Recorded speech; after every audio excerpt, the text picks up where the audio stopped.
Who's in really good form. Of course, he's the wicketkeeper for Australia, and Alex Carey. Alex, welcome to the run home. Thanks, Paul. Thanks, Peter. Mate, you'd be looking forward to this Test series. You are in career best form for making runs on the back of recently making a lot of runs for the Test team. But for South Australia, you'd be pretty happy with how it's going. Yeah, look, it's been a pretty solid start for South Australia, which is great, and to, I guess, contribute some runs towards that, which is it's fantastic. So tough loss for the Saka boys last week, but to have a few Sheffield Shield wins is great. And to have three of yous in this team. It was a long time, and there was a period of time where there wasn't too many South Australian players at all. I know he's adopted Nathan McSweeney, but he plays for you, and also Travis Head, the superstar, who'd be trying to get his mantle, I guess, as the number one player in the game with a big series. Yeah, absolutely. We claim Nathan Lyon as well at the Saka, so mate. I actually found out a good stat just as I walked in that 4 boys have captained South Australia that are playing in this Test team. So, look, it's exciting. As you mentioned, Nathan McSweeney making his Test debut. He's in great form. He's a great person to have around any team, and I'm really excited to see what he can do. First hit out in the Optus Stadium nets today. In fact, the Wacker nets. How did it all go? Yeah, it went well. Boys are looking great. It's always a lot of fun coming over here to Perth and preparing firstly at the Wacker, and then to move over to probably Perth Stadium tomorrow. I think we've got a session out in the back net. So, yeah, nice hit out today. Always beautiful weather over here. So the guys are looking primed and ready to go for Friday. It's interesting. So it wasn't a closed session. People could peer into the Wacker nets and have a look at the Australians do their business. Unlike the Indians, who after losing to New Zealand in a clean sweep by 3-0 at home, have gone to clandestine-type preparation with covers over the nets as no one can peer in.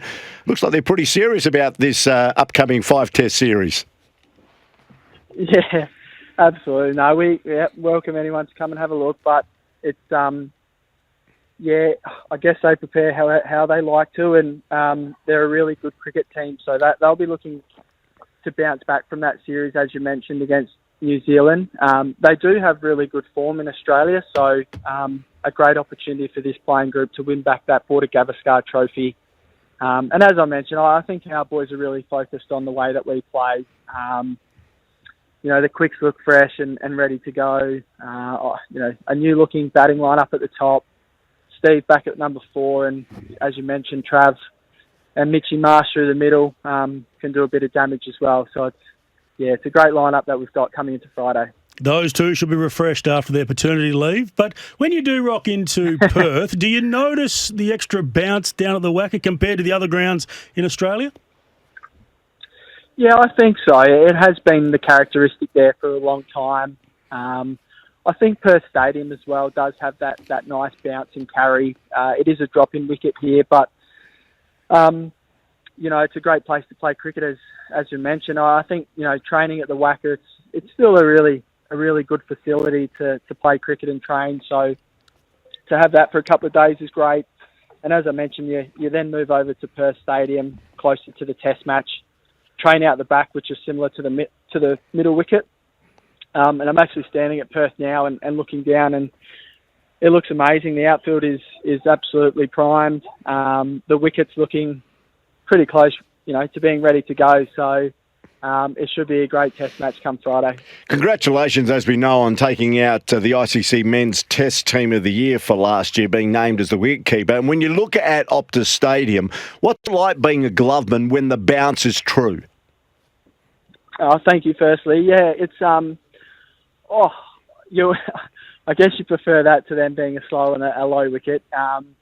It is great bounce and carry here for the quicks. And I think Nathan as well, the spin does get that extra bounce, which, can be challenging but fun to keep on. So to have, Stark, Hazelwood come and, bashing the ball through at 140-odd clicks, great carry. You got the slips, there spread out, ready to take the opportunities. And then you bring on a spinner in the class of Nathan who gets that extra bounce, can be challenging for the batters as well. So, our Test bowling attack are amazing, but certainly suit these conditions. We love our West Aussies, and there was a bit of talk probably 12 months ago around Josh Inglis trying to take your spot in the Australian team. He doesn't deserve it. He's in good form, but you've been in some better form in recent times. But that relationship and that dynamic with him being included in the squad, how was it? Yeah, we've spent a lot of time together, Josh and I. We spent some academy cricket together, close to 10 years ago now, and we've been in lots of squads together. So, love training alongside Josh, and we've played a number of white ball games together. As you mentioned, he's done really well for Wacker at the start of the summer. And if the opportunity, came up with a bat, he'd be ready to go. I think he's got one more game tonight in the T20s, and then he'll join into this squad and bring a lot of energy as well. So, yeah, it's a great squad to be around. He'll complement that beautifully as well. When you look at the amount of cricket being played, Alex, and you've played in the IPL, there just seems to be cricket happening all the time. Have you got into a situation where you've kept yourself physically and mentally fresh, or is it taxing at times?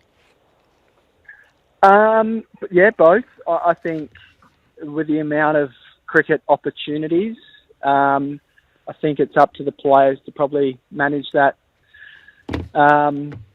professionally now as well, and not, trying to do everything, making sure you're ready to perform for your country firstly. And then if the opportunities pop up to play extra leagues, then absolutely go and do it. And it's encouraged if it's at the right time. So, yeah, I had probably quite a winter to some of the other guys.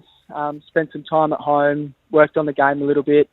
I actually went over to America and went in and played in the Major League Cricket, which was a lot of fun. And then, feel like, a little bit of time off with the family was great as well. So just making sure, I think, with all those opportunities, as I mentioned, to play, pretty much every day if you want to, just managing that professionally. We mentioned Josh Inglis trying to take your spot in the Test team, but would you like to take his spot in a shorter format? Do you see yourself trying to work your way back into those teams? Yeah, absolutely. I still love playing short format cricket.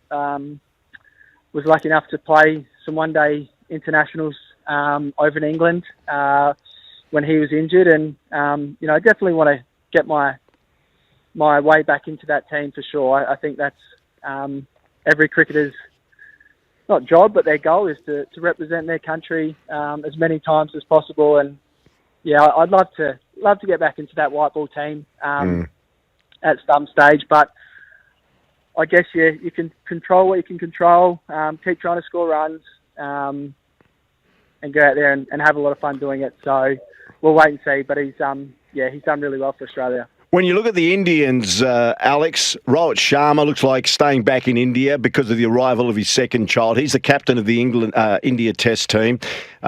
Gill also now is in doubt because of injury. They look like having a completely different opening conversation.